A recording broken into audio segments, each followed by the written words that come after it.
what's your role with what's going on today?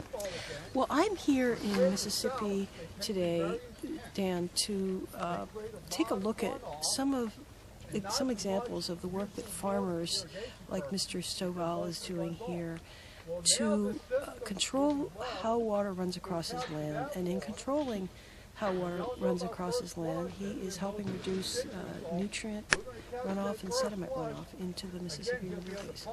What kind of things are Stovall Farms? What are they doing that is worthy of being an example? Well, one of the things they're doing is they're trapping and slowing the water that does come off of his fields so that he can actually reduce the amount of nitrogen and phosphorus that ends up in the river. And he is able to then reuse some of this water later on so that he doesn't have to use as many nutrients, and he saves money and he improves water quality. And so you guys are really interested in getting this information out there to other people. Absolutely. These kinds of practices are becoming better and better known. Science is proving out that they really do improve water quality, that they do end up saving the producer money and helping them do what they do best, and that is grow crops for food, fuel, and fiber, which we have to continue to do. We have food security issues we have to keep our eye on for the future. 7 billion people on the planet today, 9 billion by 2050. We're going to have to increase agricultural production by 70% between that period of time. So how do we do a great job of growing crops, but also protecting the ecosystem, water quality, air quality, and wildlife habitat? And part of the whole thing is, I mean, of course, the Mississippi Delta is a fairly small place comparatively. Whenever you think about the thousands of miles that this goes upstream, you've got to get everybody on board, right?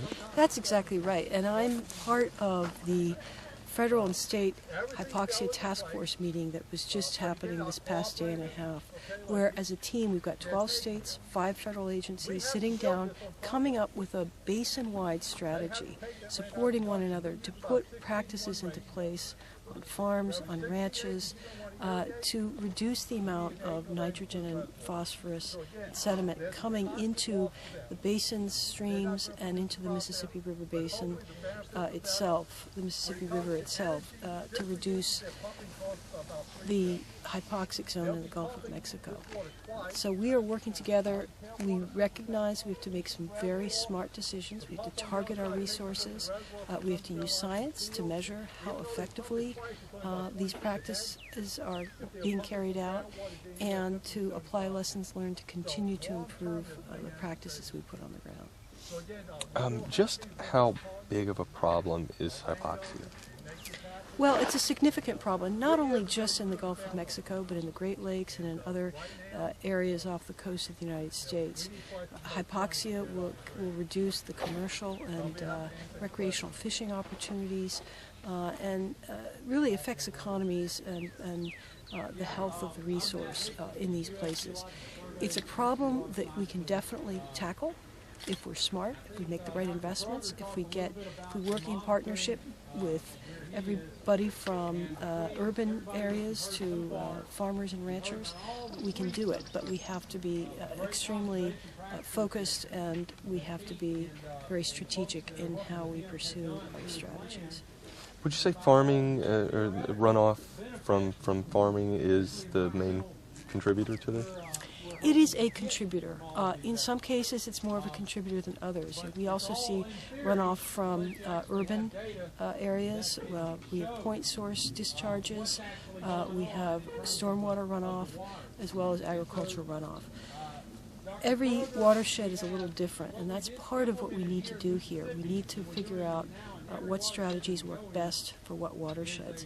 A really interesting recent development that NRCS has, and USDA has put into place is we've been able to do a better job of identifying where the hotspot watersheds are for agricultural areas, and identify what are the most vulnerable acres that we need to be zeroing in on here and working with farmers to put these voluntary practices on, so that we can make sure that we're using the right set of practices, and we need to do more than one practice. And when I say practice, I mean everything from fencing cattle out of stream to applying nitrogen and phosphorus at the right rate, right time, in the right place.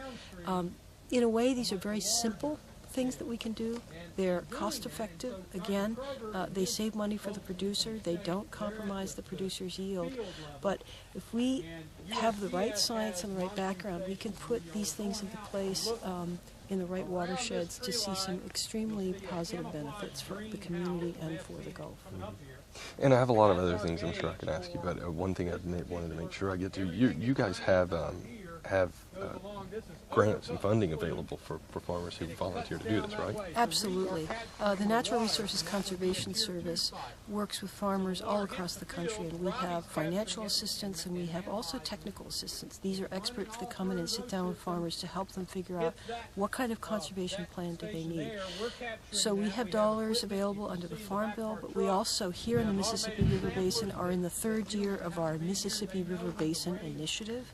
This is an $80 million a year initiative that provides resources to farmers in 15 states, and we are targeting those resources in priority watersheds. I mentioned the vulnerable acres, the hotspot watersheds. So we are working with states, with universities, with other partners to identify where to invest those dollars and to get the job done. Mm-hmm. And you said projects for this, and were you talking about this particular pond in general, or I mean in particular, or just general as a